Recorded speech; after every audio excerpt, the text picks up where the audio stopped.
Hello and welcome to our show. This is Inside News with Dale Matthews, with Mike Jones, and also with Rob Pell. Hello, Rob. Hello, Mike.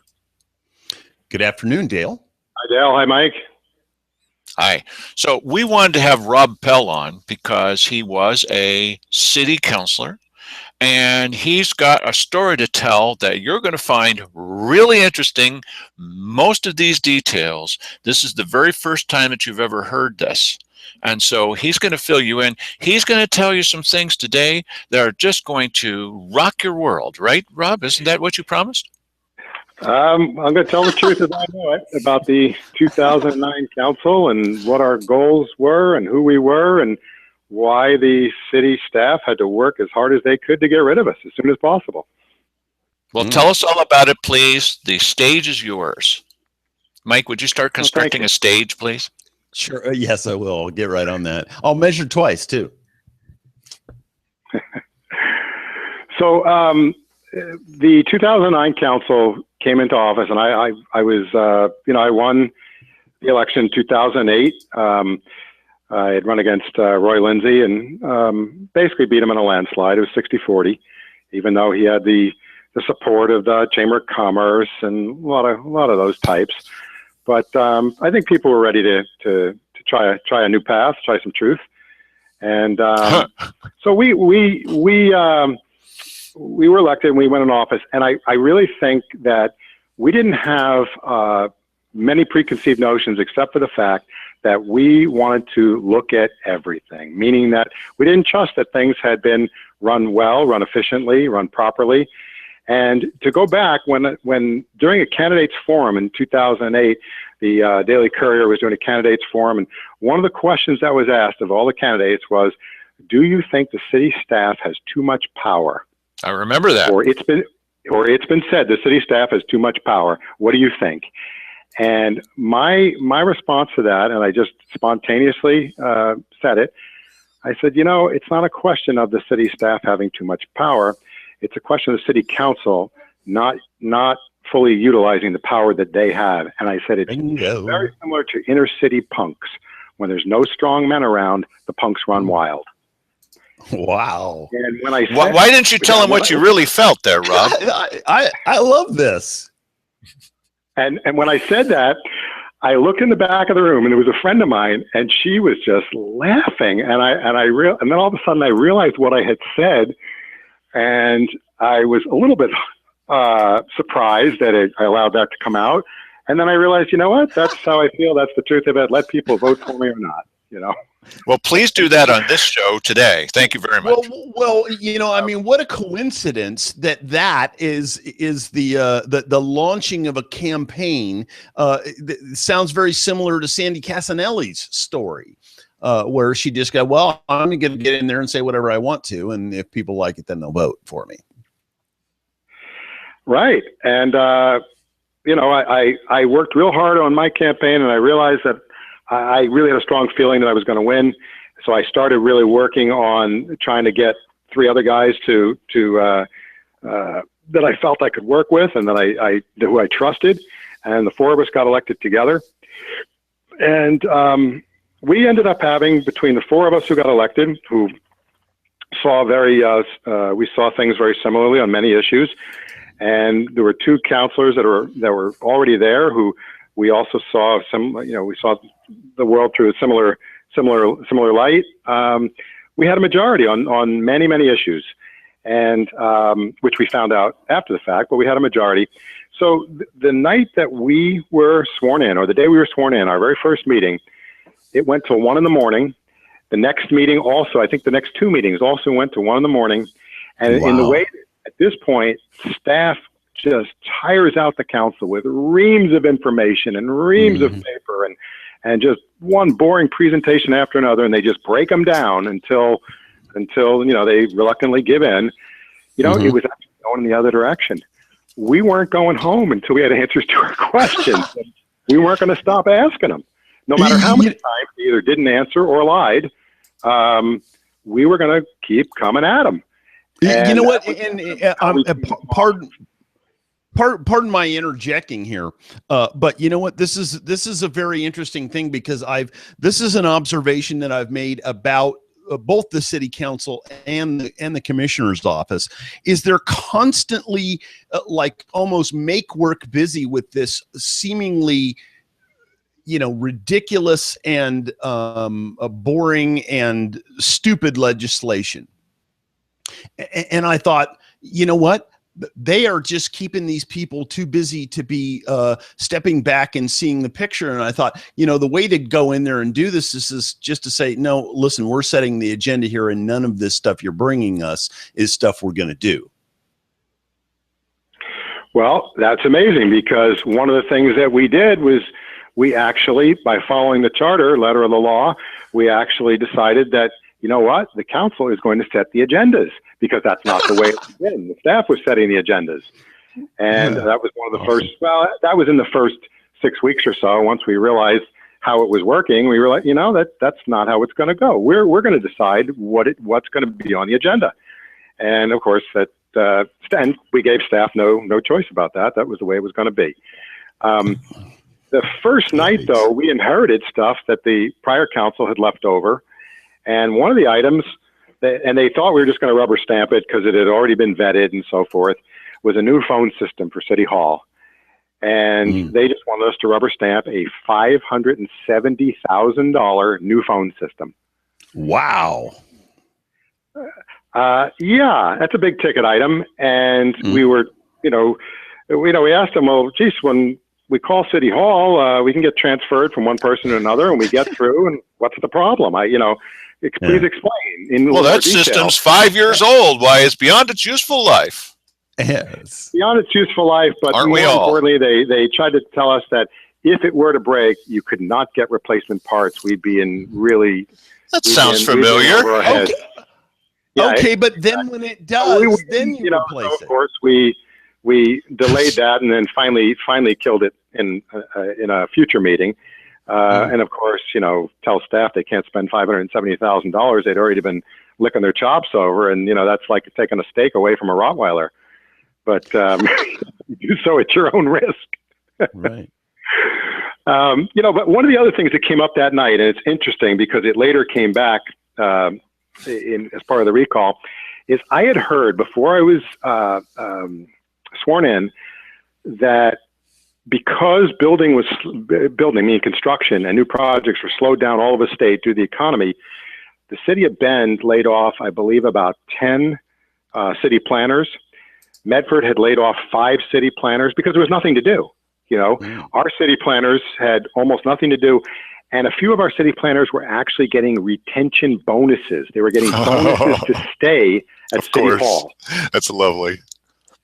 So I had asked, and one of the department heads actually said to me, planners are a dime a dozen right now, and meaning that she didn't think that was appropriate. But before I was, so I asked the city manager about it before I was actually even sworn in, and like he always did, he acted like he knew nothing about it, but he would get back to me and so forth. So that very first night, we looked into it, and we actually saw the contracts that the city had signed to give our planners retention bonuses if they had stayed for up until August of that year, 8 more months and so forth. And we all agreed as counselors and as honorable people that there's nothing we can do to get out of these contracts. They are legit. We're signed. The city signed them. We're on the hook for them.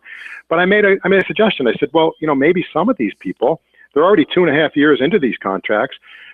Maybe some of these people would like a cash buyout, like a prorated cash buyout as of today. Maybe one of them is looking to move or leave town. They could use the cash, whatever. So we voted 7-1 to offer a prorated cash buyout, which seems reasonable. It's, it could be a win-win. Of course, great. It's fantastic. We're off the hook, and if not, nothing ventured, nothing gained. Well, it turned out, and again, we voted 7-1, and we presented that offer to the planners. None of them took it. But what was interesting is later on, when they actually went to recall me, they brought up, and that was all done in executive session, by the way, but later on, they brought up, one of the charges against me was that I had tried to renege on contracts with city employees. Good Lord. And that's only because I was going to offer them what could have been seen by them as something better, Of cash today. course.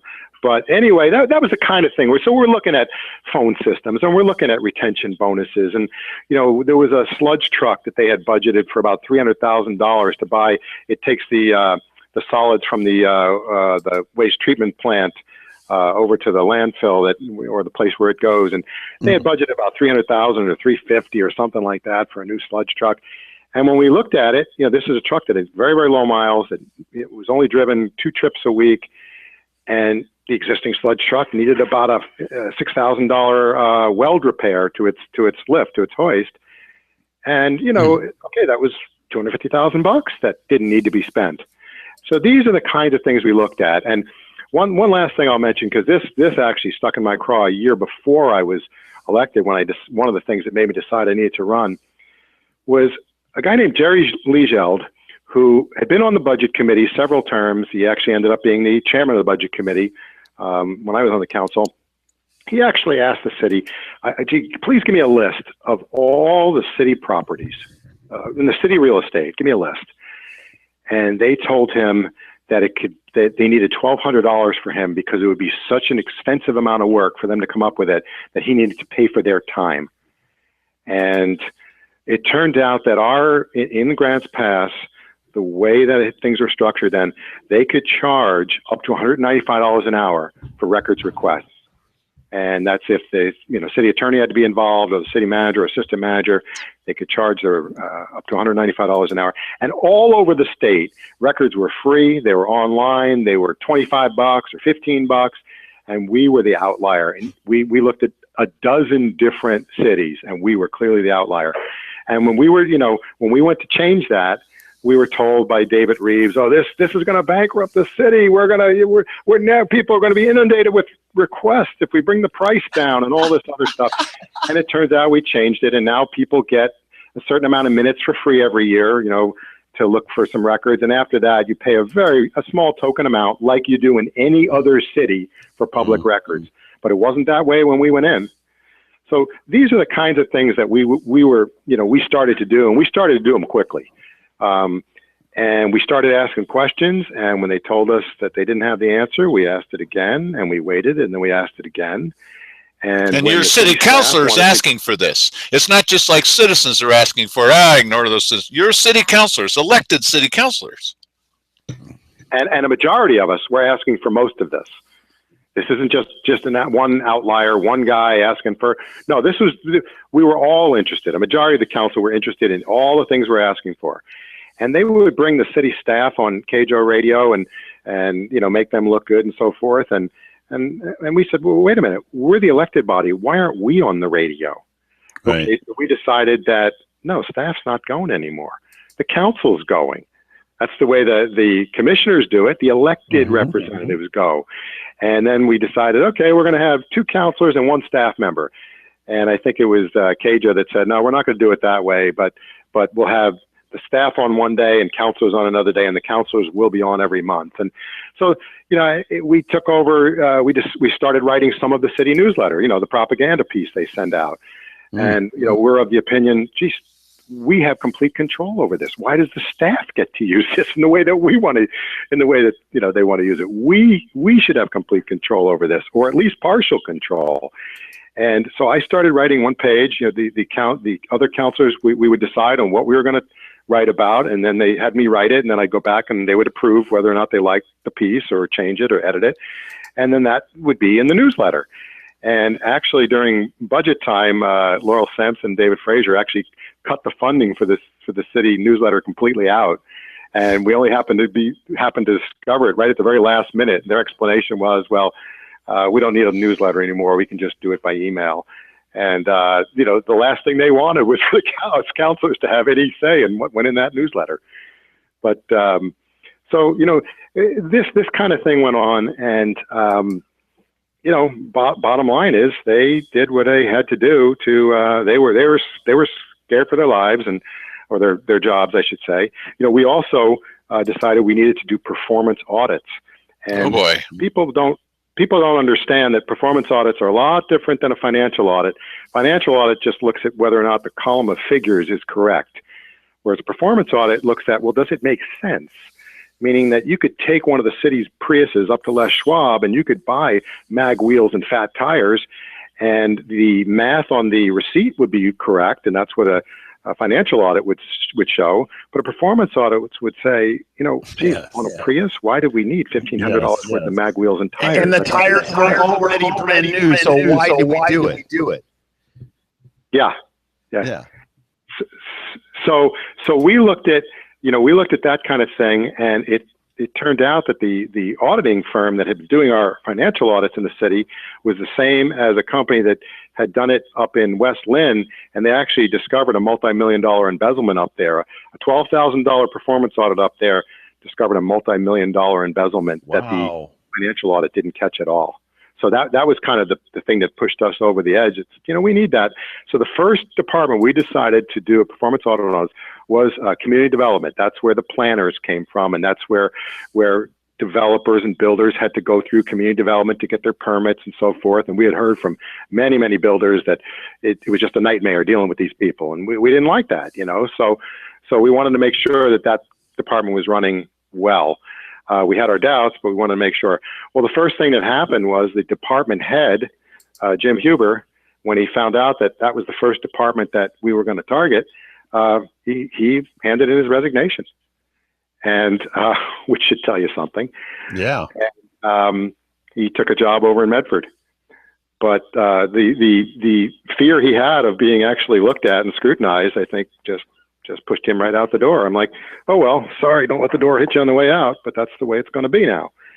So anyway, to make I'm not going to go into the details of how they ran their campaign to get us recalled, but it was an off-year special election with a very, very, very small turnout. The people who were in charge at the Courier then had an amazing misinformation campaign. There were direct lies in headlines on the front page.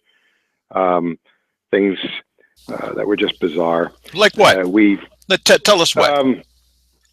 Well, for instance, when we had fired David Frazier, I think the first time, their thinking was that we must have colluded behind the scenes to figure out we wanted to fire him. So they requested all of our emails, all counselors' personal emails, back and forth to scrutinize to see if we were talking about firing Frazier behind closed doors. And this was what the Courier thought had to be the truth. So that'd be Dennis Roller. Dennis Roller was the editor at the time. He's now a city councilor. Correct. They got all of our emails, and actually the only person who saw all the emails in their entirety was the city attorney, because they all went to him first. He had to decide what part of the emails actually applied. In other words, if I said, if you were a counselor, Dale, and I said, great to see you at the Sunday picnic. Gee, Billy's growing up big and strong. And by the way, vote no on yes. Issue number 3. Well, the city attorney would take out the part about the Sunday picnic and your son and so on and so forth, and he would only hand over the stuff that applied about the city. So the city attorney is the only one who saw all the emails in their entirety. Okay, he said, and he ended up telling the Courier this later. Now, this is a city attorney who was hired by David Frazier, I might add, but he told the Courier this later. He saw no sign of wrongdoing. He saw that we had followed the charter. We had done nothing wrong. And the Courier, in their front page article, said, we looked at over 500 emails in the time frame that was requested, and absolutely amazing, there was no mention of firing David Frazier. And then they went on and said, but, however, we think that they broke the law because they daisy chain requests for special meetings. What we did is we followed the letter of the law in exactly the way the charter had said you should call for a special meeting. One person would email the city and say, and email the counselors and say, we need a special meeting. And if 2 more counselors then responded and said, yes, I second that, then there's a special meeting, beyond our regular meetings. They said that we broke the state law. They said that their attorney saw we broke state law. I went to Dennis Roller and I showed him in the charter exactly how we'd followed the charter. And he said, well, you violated state law and that trumps our charter. And I said, where exactly is state law? What part? And he said he'll get back to me, and of course he never did. So they ran a headline that said that, you know, we broke the state law with our emails and so on and so forth. They were on a hunt looking for stuff that didn't exist. They, I believe, were embarrassed the fact that they didn't find it, and then they clearly made up a bold-faced lie about us. And knowing full well that we weren't going to take 5 years and $50,000 of lawyer time or lawyer, you know, to sue them. But that was the kind of thing that we could expect out of them at that time. And I truly hope that today that they're more accurate, that they're doing a better job. Two of the main players over there are not in the same position. They're either gone or not in the same positions anymore. Correct. But at the time, and I'd go back today and discuss that with Dennis Roller all over again. But he had no proof whatsoever. There was no way for him to validate or verify that what their headline said. And as a matter of fact, our city attorney completely disagreed with it. I still have people that bring up an article that they wrote about me when I was running for office. I went and I took them boxes of material, background materials. Here's where I worked. Here's what I did, because I was trying to completely set all of that aside. And the woman that you're talking about, she looked at all that material and said, "We've seen no proof that this guy worked at any of these places." These were the bills. These were my work hours. Oh, we can't reach anybody. He has no proof that he's done anything. Right. People still bring that up, that there's, you know, that the Courier said that I have no proof. Well, it comes down to, I believe it's Benjamin Franklin, said, you know, never pick a fight with a man who buys ink by the barrel. I know there are state, you know, Supreme Court justices that don't want to go into battle with any newspaper anywhere, because the headline will say one thing, and even if it's retracted or adjusted, it's going to be on page 8 in the bottom left-hand corner. If we could only find one of the take-home lessons. One of the take-home lessons, right? Mike, you were saying if we could only find a newspaper that would be willing to take on a Supreme Court justice or something, I think that would be a story in itself. You know, so essentially what you're saying here is since the recall, essentially the same core establishment is still in place down there. And, you know, if they were bucking you on just basic, you know, financial controls and things of that nature, the chances are they're running wild right now with a guy like Darren Fowler. I would tend to agree. I'd have to, we could look at specifics and probably verify all that. You know, one thing that, so what I, you know, wanted to get into was, so we finally fired, I think, David Frazier for the second time, and he still hadn't decided to step down off the dais. And the big day came. Hey, Rob. Yes. I want to hear about the big day, but can you tell us why you fired Frazier? Okay. Essentially, it was just delay, stall, not give us the information we want, work behind the scenes against us as much as they possibly could to prevent us from having information. You can't go to department heads directly, you know, and so, which we actually, you know, looked into that, and it's perfectly reasonable for any single council to go to a department head and ask for something if it's only going to be 5 to 10 minutes of that department head's time to come up with it. But Frazier wanted to be the gatekeeper. He wouldn't let us talk to department heads. He wouldn't provide information to us. He did everything he possibly could to slow us down, and he wasn't working for us. And the bottom line is, what the charter said at the time is that the city manager serves at the pleasure of a majority of the council. But you may not be able to say, but you know as well as I do, and we all know this, that when Frazier went to his next assignment, they also said goodbye to him from there under whatever circumstances, and now he's at another one. There's more to it than just that he was unresponsive. Can you tell us what that more was?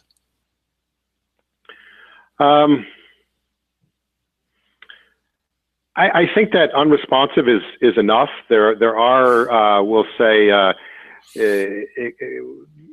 going to leave it at there are exciting details. Exciting, juicy details. This is an exciting show. And let me ask you. The bottom line is, from a purely professional standpoint, he was not serving the majority of the council. He was not giving us the information we wanted. He was not allowing us to take the city and City Hall in the direction that we wanted to, and he was doing everything he could to stop that process. And that's what what end though? Quite honestly, Dale, that's enough.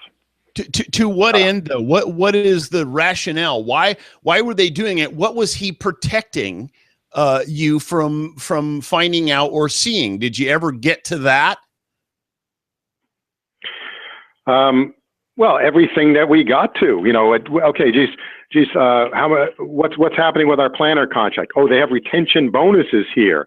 Whatever. Their credo there is grow the kingdom. They always want it bigger. They always want more. They always want more toys and bells and whistles, and grow the kingdom. And to cut, to economize, streamline, cut employees, efficiency, all that stuff.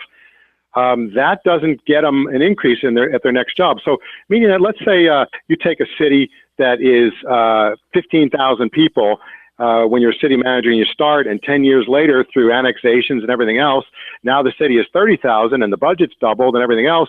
Now you've increased your earning power, because when you go to apply for your next job, you now have been the city manager of a city of 30,000 $45,000 when you resume building.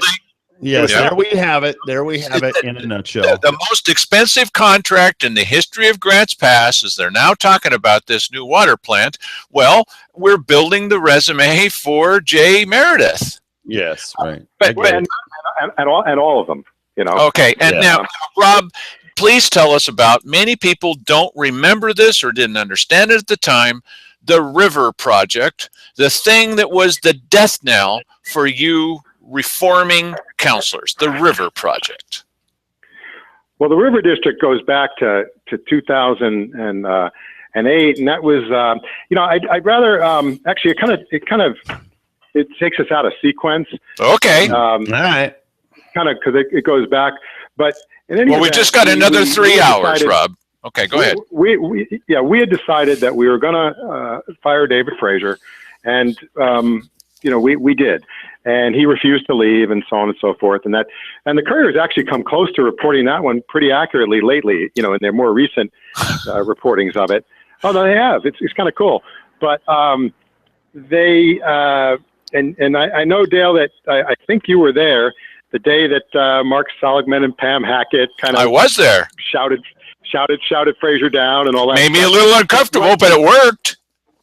But, well, the thing about it is what happened that day that very few people know is that was the day that the city attorney, now think of if we'd had 3 or 4 city attorneys in about a 6-month period, and Frazier had exclusive right, the way the charter was written at that time, to hire and fire them. And they were basically his hired little pit bull on a leash. That's what they acted as.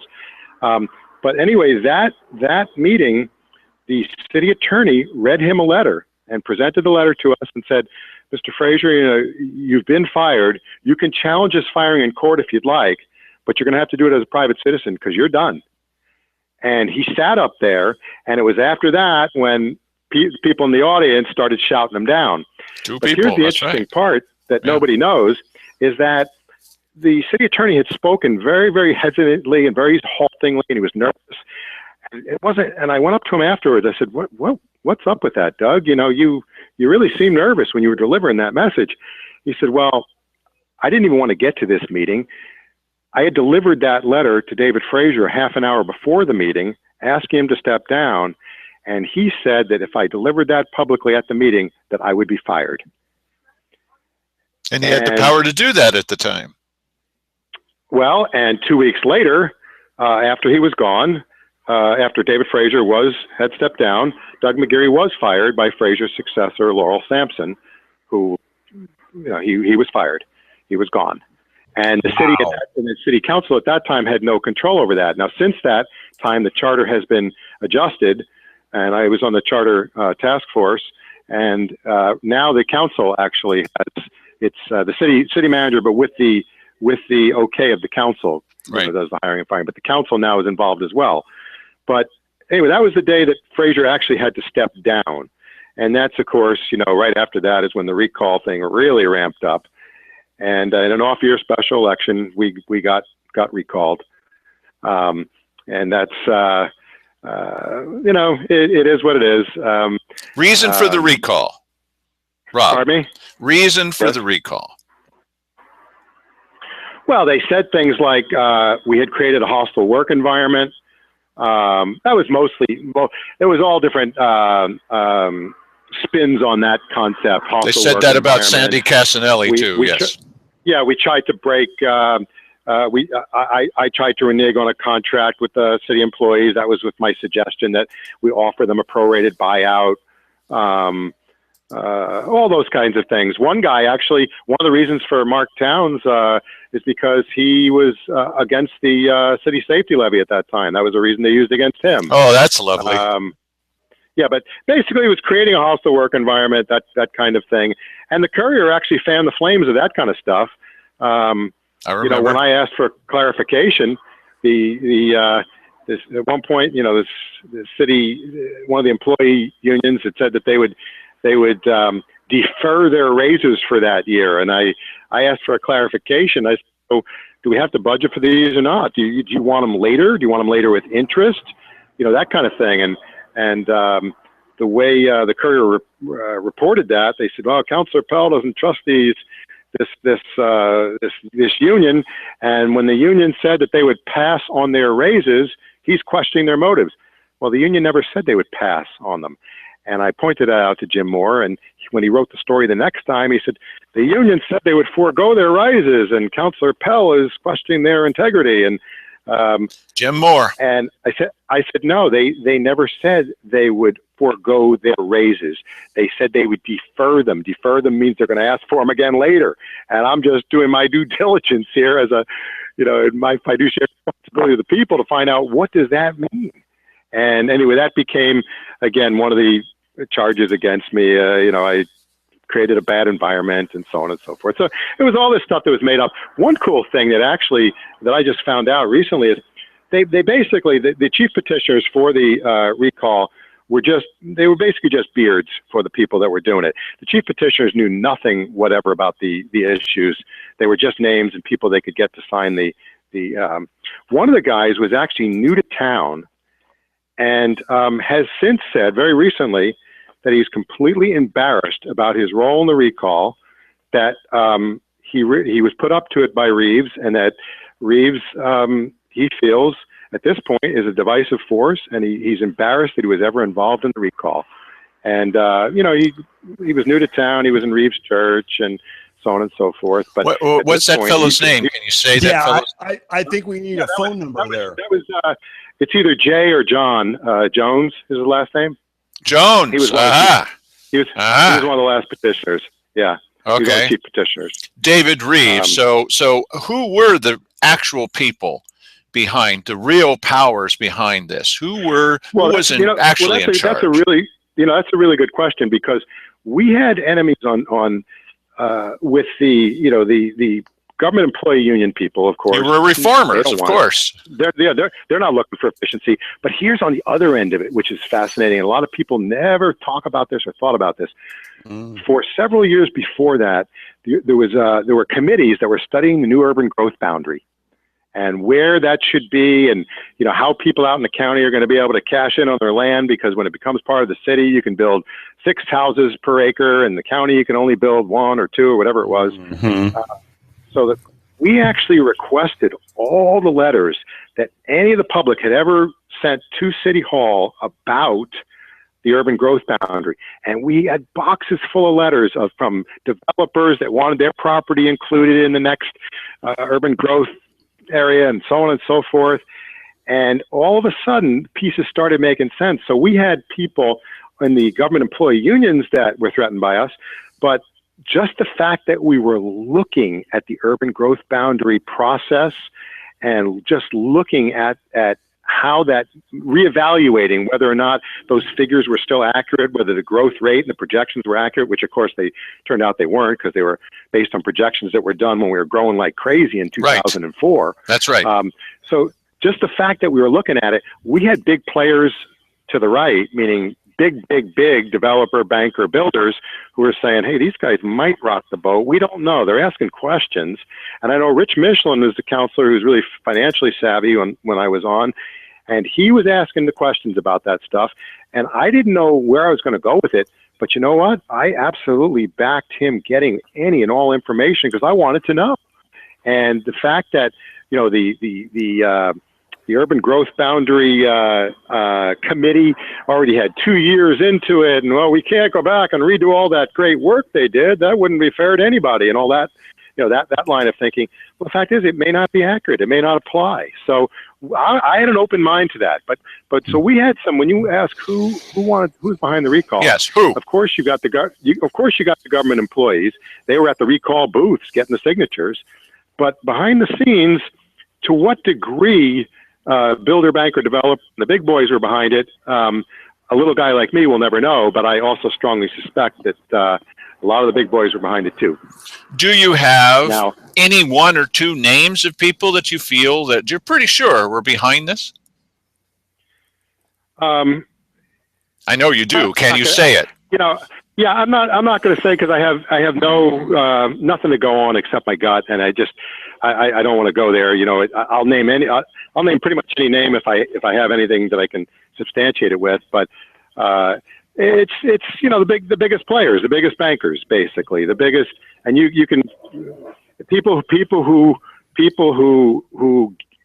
stand to gain when you know building and developing is going rampant. The same people some of the same people who made a lot of money out in the Redwood area in the early 2000s, putting in all those houses without sufficient infrastructure, without sufficient sewers, without sufficient sidewalks and curbs and so on and so forth. And they were allowed to do it, building them as fast as they could, even if there weren't traffic lights on Redwood Highway.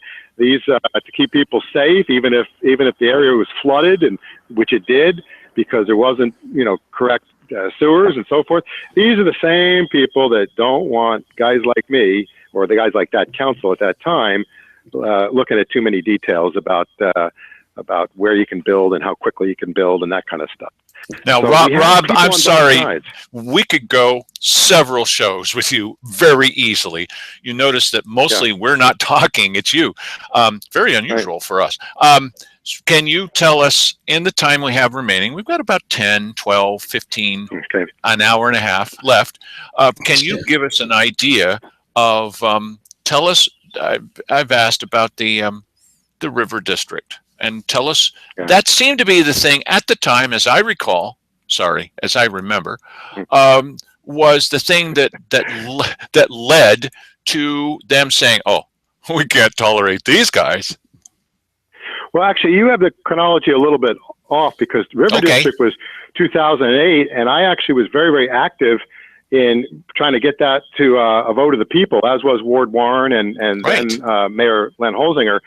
And that actually was a springboard for my candidacy before I'd even run.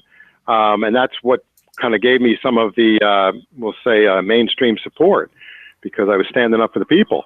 So that actually happened earlier. Much earlier. I'm sorry, it's the way I said it, Rob, because you had pushed for that and that you had won your position on the idea of they needed reform for all this. I think that you made some permanent enemies and then the energy built up. If I got that right.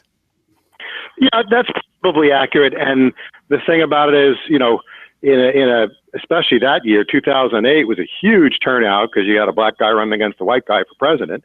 So it was a huge, huge turnout. And in the big turnout, that's a perfect setup for a guy like me to win in the landslide. In an off-year special election, when very few people vote and only those most interested vote, then, of course, that's when special interests can do surgical extractions. And that's what they did in my case. Well, we know now that as soon as it was clear that Sandy Casanelli was going to be elected, that the recall group started right there, and that they had 6 Oh, yeah. months to pull this together. So Oh, my yeah. real question, and I should have said this more clearly, is: did you feel at the time, you maybe know now, that your time was ticking from the moment you were elected? Not so much at the moment I was elected. There was one time I'm going to guess it was February, March, something like that. It was the first few months. We had Pat Fahey, the garbage company guy, come before us asking for a rate increase. And he didn't leave the room with exactly what he had come in wanting.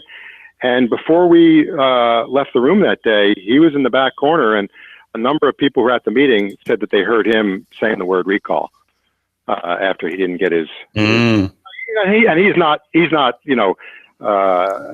all powerful, but he was certainly one. He was certainly a major player, and I don't mind saying his name because I actually saw him and turned down that full raise and was at that same meeting. So Pat Fahey was one of the guys.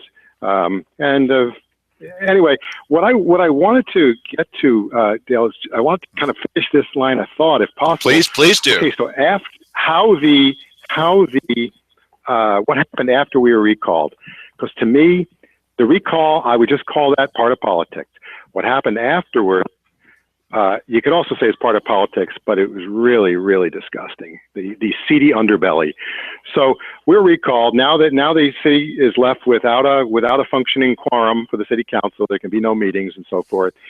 And the mayor decides, okay, he needs fast action. We don't have time for an election. City business has to go on. So we've got to fill this council.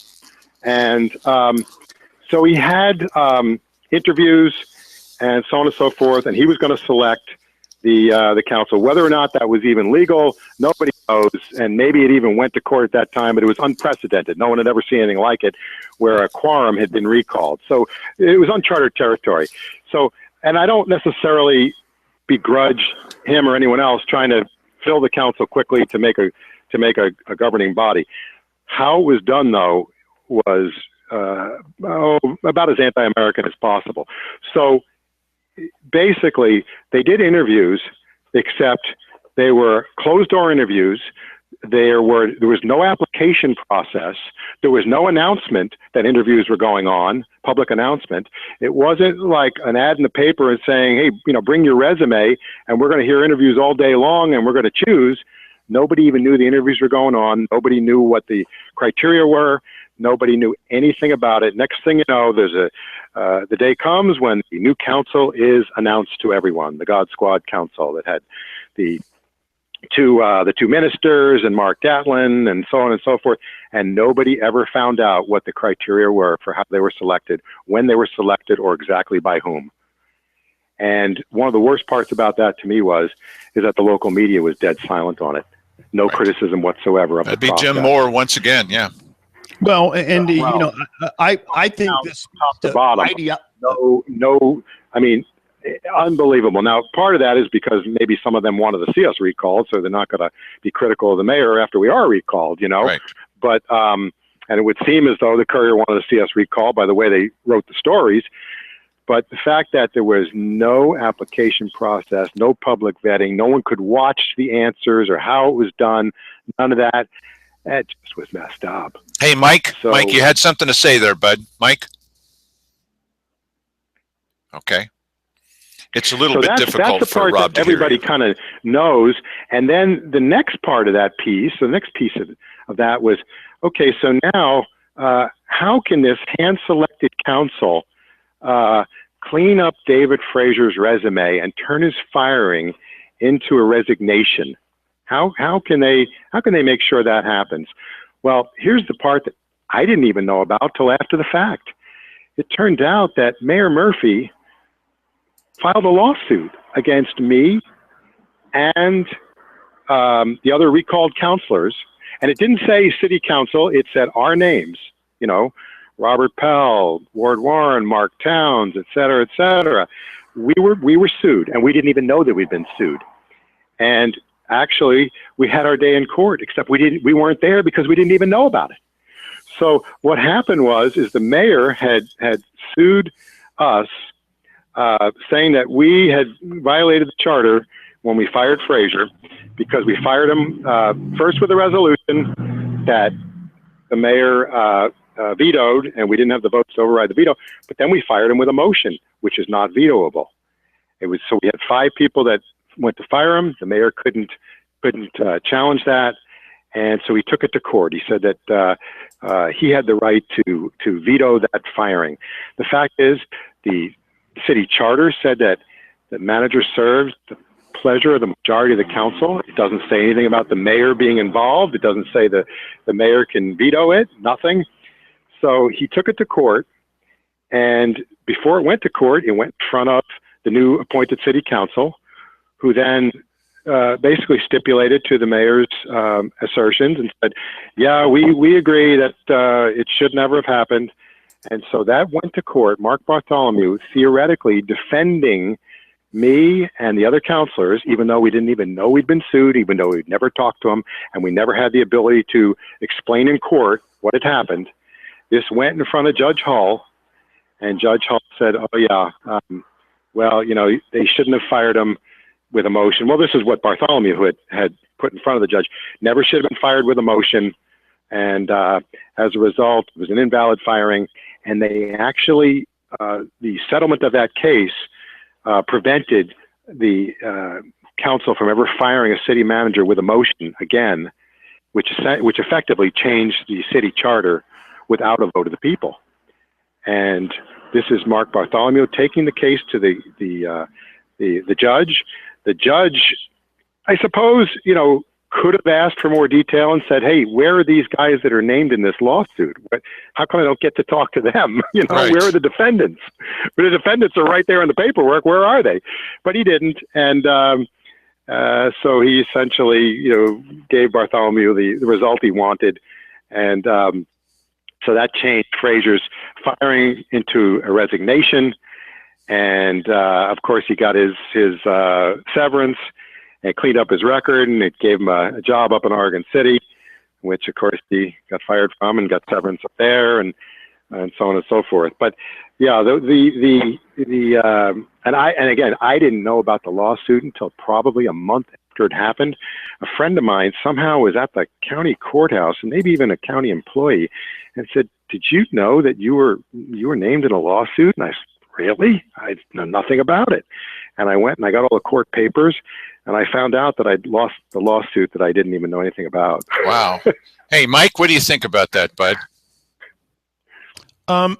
Well, it's pretty interesting. I assume that we have the same issue going on down there right now. I think it's very informative. People really need to know, you know, who's really in charge of spending the money that they're paying. And, you know, it's too damn bad you can't just nuke and get rid of all of them.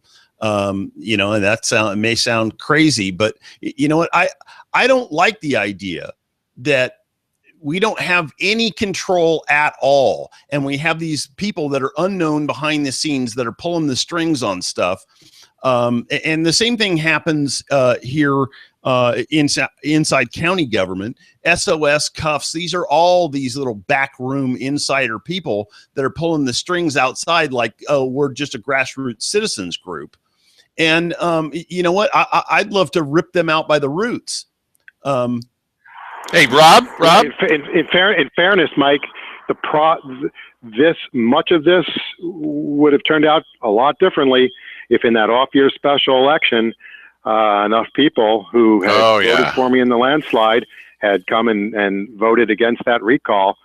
And so many people after the fact said they didn't vote because they thought there was no chance that we'd be recalled. Oh, yeah. We heard this with Sandy, too. Rob, tell us, please, in the last couple of minutes here, who is it in county and city, and city government, is there a difference? Who is it in city government that we should be watching most carefully? 1, 2, 3. Who are they? We already watched David Reeves, and we already watched the mayor and the council president, and we keep a close eye on Mark Bartholomew, but are we missing somebody here?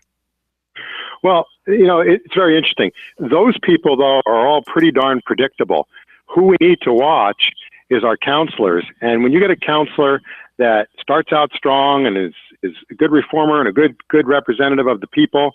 Someone like Dan DeYoung, and next thing you know, it's 2, 3, 4 years later, and he's drinking enough of the Kool-Aid where he's marching along with the others. You know, there's a What word happened called to this guy? entrainment. There's a word called entrainment. A scientist of the 1600s came up with this. He figured this out, that if you have a clock on the wall with a pendulum swinging, you put another clock next to it, those two clocks will end up swinging in unison, more accurately and more in unison than you could make happen if you scientifically tried to adjust them. So the entrainment happens. You know, you see Kubik and Reeves and Meredith, and next thing you know, it's Fowler and DeYoung, and next thing you know, they're all swinging in unison. So the fact is, Kubik and Reeves is predictable. He's the hatchet guy for Kubik, and he allows Kubik to keep his fingernails dirty and fingernails clean and so forth. And Meredith is, you know, the bean counter. Not a lot of vision there, just bean counter. But the people that it would be just wonderful to see, you know, get good at their job, and then wonderful to really stay, would be the counselors, because they ultimately have all the power according to our city charter. They're the ones that, and that's a tall order, as we all know, that it's a tall order, because you need a lot of strength, you need a lot of stamina, you need brains, and you know, you can't allow yourself to be persuaded by nonsense. I like the idea of seeing them all swinging together. Of course, I've got a different plan. Oh, come on. Well, and this is interesting. They've done a lot of studies. You know, if you put a bunch of women in some dormitory, they will all synchronize to the strongest person in there. So actually, you don't need a majority of the city council. You just need strong people who are unwavering, and they will pull the other people to them. That's how it theoretically could work. But you know, the problem that we have when you have this sort of situation, and the inmates are in charge of the asylum, is that, you know, we all have to pay for that, and we have no control over the costs involved, and you know, these people are basically calling their own shots, and this isn't what it's certainly not what it's meant to be. And boy, if we could only get you back in there again, maybe you run for mayor, Rob. I'd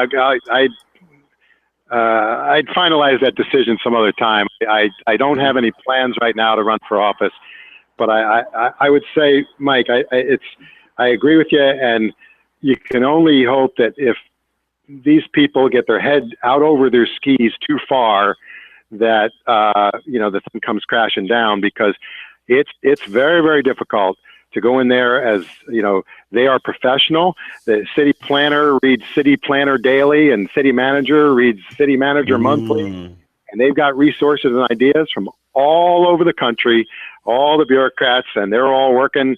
You know, that's the one thing they're working on, you know, hard, is staying in office and keeping their purrs and all that other stuff. And then you get a volunteer that comes in who, even if they mean well, it's very, very difficult. You know, I asked a question once. I said, you know, you people in the front of the room, it seems, you know, you don't say anything. I mean, what's up? You're at every meeting. Do you get any extra pay for this? For being at these meetings, you know, the department heads? And I was told by David Fraser, no extra pay. I said, do they get overtime? No extra overtime. I said, do they get vacations? No vacations. Okay. And I still didn't think that it was right. And I looked at the employee handbook. I was one Sunday afternoon, I still remember, I was reading the 30, 40 pages of the employee handbook, and all of a sudden, there it was. Okay. They don't get overtime, and they don't get extra pay, and they don't get vacation time. But any city employee who regularly attends a meeting that takes them over 40 hours in a week, they get what they call administrative leave. That's an additional 2 vacation days a quarter. So they get an extra 8 days off a year for sitting up in front of that room saying absolutely nothing. They get an extra 8 days.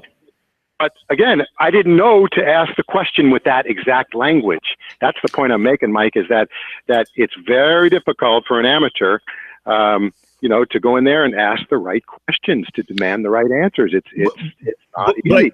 But you know, I mean, those people being in the room, that's all part of synchronizing the pendulum. Well, they don't need to be in the room for that. Those are all that's the city staff. Yeah, well, it is. It does. Oh, yeah. You're right. Yeah. The more of that energy there is, even though they're silent, Right. you get that the pendulum to the mayor's pendulum starts swinging in unison, and then the council president's pendulum is swinging along with theirs. That's a good point. They are providing a valuable assistance to Cubic and Reeves and them. They're just they got that pendulum engine energy going. Thank you for joining us, Rob. This show could go on for quite a long time and probably should. We appreciate you filling us in on some details. I'll bet you that there's going to be something where you'd like to come and join us again at some time to tell us more things behind the scenes. I'd just like to add here at the end that, inspired by what Rob had told us, I've got this. And you know what this is, Mike? It looks like a CD. It's a CD underbelly. Yes. Right. Yeah.